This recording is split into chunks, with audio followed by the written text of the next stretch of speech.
भक्तों, मांसाहार पुण्य है या पाप? आज इस संदर्भ में हम आपको एक कथा सुनाने जा रहे हैं। ये बात उन दिनों की है जब भगवान श्री कृष्ण अपने बालपन में थे। एक बार जब श्री कृष्ण एक पेड़ के नीचे बैठे बांसुरी बजा रहे थे, तभी वहां एक हिरन भागता हुआ आया और उनके पीछे आकर छुप गया।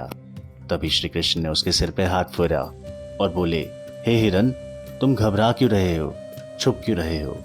तभी उसका पीछा करते हुए एक शिकारी भी वहां पहुंचा और बोला, यह मेरा शिकार है, इसे मुझे दे दो, इस पर मेरा अधिकार है। तब भगवान श्री कृष्ण बोले, हर जीवित जीव पर उसका खुद का अधिकार होता है, ना कि किसी और का। तब वह शिकारी फिर से क्रोध में आया और बोला, यह मेरा शिकार है, इसे मैं पका कर खाऊंगा। तब भगवान श्री कृष्ण बोले, किसी भी जीव को मारकर खाना पाप की श्रेणी में आता है। क्या तुम पाप के भागी बनना चाहते हो? मांसाहार पुण्य है या पाप? क्या अब तुम इस धर्म को नहीं जानते हो? तब वो शिकारी बोलता है, मैं तुम्हारे जितना शिक्षित तो नहीं कि ये जानूं कि मांसाहार पुण्य है या पाप, पर मैं इतना जानता हूँ कि किसी जीव को मारकर खाने में और अपना पेट भरने में कोई अपराध वाली बात नहीं है।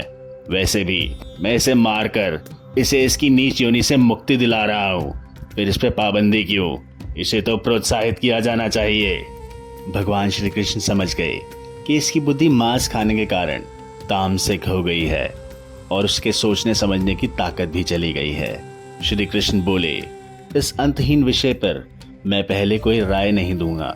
मेरी इस पर छोटी सी कथा सुनने के बाद तुम ही उत्तर देना है शिकारी कि मांसाहार पुण्य है या पाप और तुम्हें मांस खाना है कि नहीं। वह शिकारी सोचने लगा, इसमें तो मेरा कोई घाटा नहीं है, मैं कथा तो सुन ही लेता हूँ, मेरा मनोरंजन भी हो जाएगा और बाद में मैं मांस भी छीन लूंगा। तब भगवान श्री कृष्ण ने अपनी कथा को आरंभ किया। भगवान बोले कि एक बार मगध राज्य में खाद्य संकट पैदा हो गया था। अन्न का उत्पादन भी बहुत कम हो रहा था। तब राजा को चिंता हुई कि यदि इस समस्या का शीघ्र समाधान नहीं किया गया तो संरक्षित अनाज कोष भी खत्म हो जाएगा और संकट और भारी और भीषण हो जाएगा। तब सम्राट ने अपनी राज्य में पूरी राज्यसभा को बुलाया और उनसे पूछा कि देश में खाद्य समस्या को सुलझाने के लिए सबसे सस्ती वस्तु क्या है। सारे मंत्रीगण सोच में पड़ गए। चावल, गेहूं, आलू इत्यादि पदार्थों को उगाने के लिए बहुत श्रम करना पड़ता है। वे तभी प्राप्त होते हैं कि जब प्रकृति का प्रकोप ना हो। ऐसे में तो कुछ सस्ता आ ही नहीं सकता है। तभी शिकार का शौक रखने वाले एक मंत्री ने सोचा कि यही उत्तम अवसर है, क्यों ना मैं राजा से अंधाधुंध शिकार करने की अनुमति ले लूं। तभी उसने सभा में कहा कि सबसे अच्छा खाद्य पदार्थ है मांस। इसके लिए धन का खर्च भी नहीं और ये पौष्टिक भी होता है। उसकी बात सुन के सभी सामंतों ने इसका समर्थन किया, लेकिन मगध के प्रधानमंत्री अभी तक चुप थे। सम्राट ने पूछा, प्रधानमंत्री आप चुप क्यों हैं? आप अनुमोदन क्यों नहीं करते? आपका क्या मत है? तब प्रधानमंत्री बोले कि मैं ये नहीं मानता कि मांस सबसे सस्ता पदार्थ है, फिर भी मैं इस विषय पे अपने विचार आपके सामने कल रखूंगा। प्रधानमंत्री उसी रात मांसाहार का प्रस्ताव रखने वाले सामंत के घर पहुंचे। सामंत ने इतनी देर रात प्रधानमंत्री को अपने घर आया देखा तो वह बहुत घबरा गया।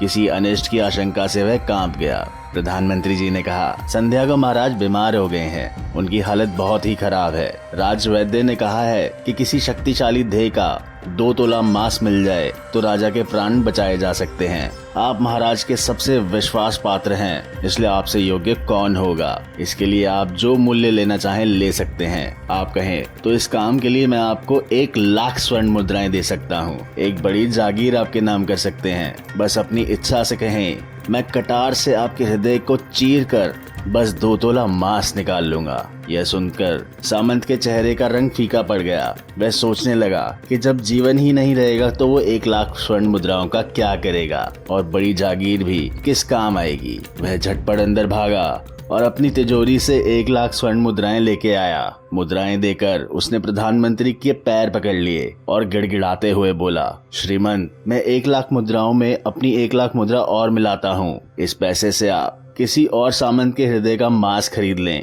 किंतु मुझे जाने दें। ये बात किसी और को ना पता चले, ये मैं आपसे आग्रह करता हूँ। प्रधानमंत्री जी ने उसकी बात सुनी, बट वो उसे थोड़ा सा और मानसिक पीड़ा देना चाहते थे।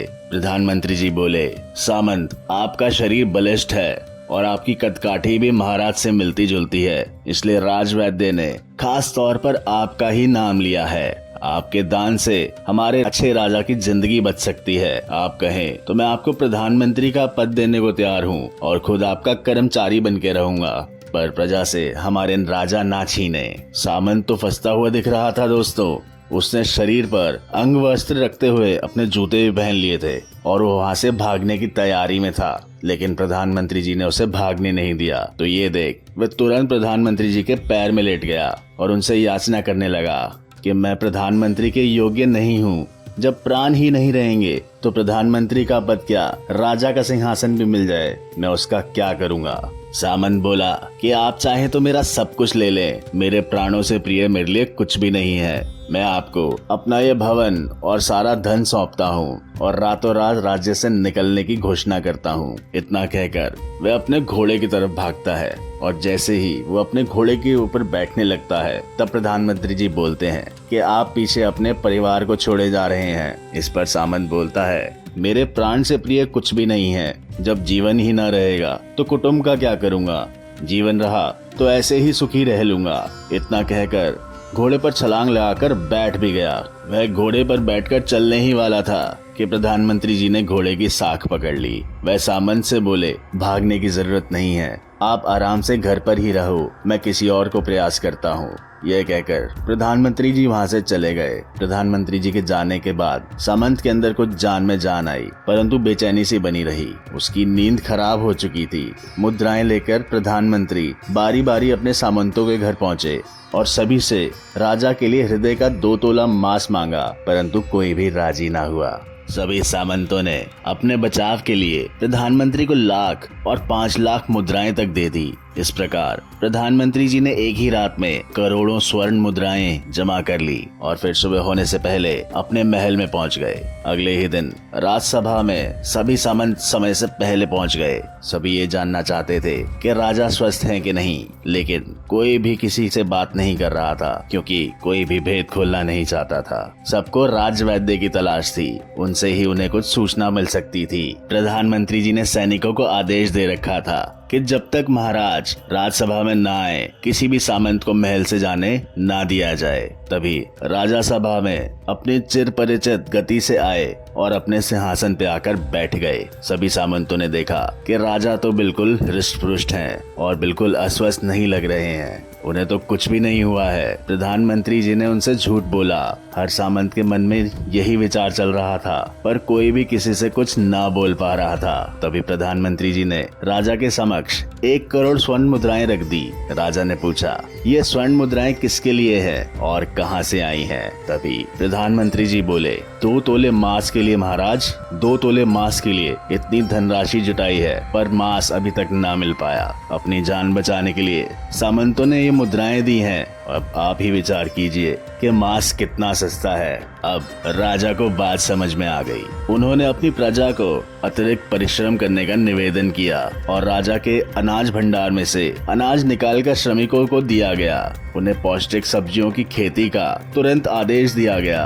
वह 1 करोड़ स्वर्ण मुद्राएं श्रमिकों के कल्याण के लिए खर्च की गयी। श्रमिकों ने और मेहनत की दोस्तों, और ऐसे में साग सब्जी तेजी से उगने लगी और जिससे राजा की प्रजा का कल्याण भी हुआ। उन्हें पौष्टिकता भी मिली और कुछ समय बाद मौसम भी अनुकूल हुआ और खेती लहलहाने लगी। इसी प्रकार खाद्य संकट बिल्कुल दूर हुआ दोस्तों। तो मित्रों, जीवन का यही मूल्य भगवान श्री कृष्ण ने हमें इस कथा के जरिए समझाया है कि हमें ये नहीं भूलना चाहिए कि जिस तरह हमें अपनी जान प्यारी है, उसी तरह सभी जीवों को अपनी जान प्रिय होती है। श्री कृष्ण ने हमें ये सिखाया कि अपने ही दिल से जानिए पराये दिल का हाल। वो कहते हैं, यदि जीव हत्या जीव को संसार के बंधन से मुक्त कराने का तरीका है, तो अत्याचारियों द्वारा किया गया नरसंहार भी मान्य है। वह भी ये तर्क दे सकते बोलते हैं कि वह लोग जीवन के कष्टों से आप लोगों को मुक्त करा रहे हैं। अगर उनके लिए वही जीवन बोझ होता तो वो कभी भी जान बचाकर नहीं भागते। उसी तरह वो शिकारी को बताते हैं कि अगर इस हिरन के लिए उसका जीवन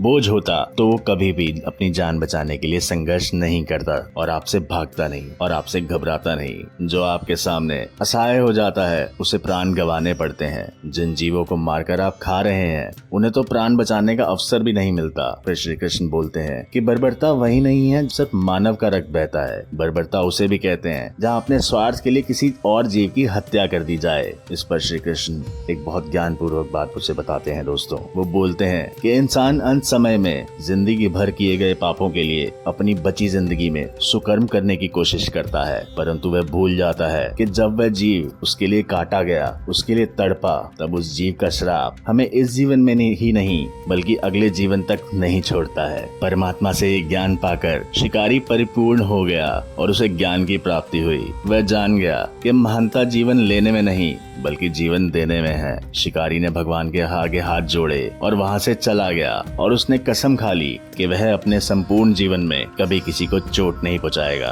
तो दोस्तों, कैसी लगी आपको हमारी ये कहानी? कमेंट करके जरूर बताइए और अगर आपको पसंद आई तो इसको लाइक और सब्सक्राइब कीजिए। थैंक यू दोस्तों।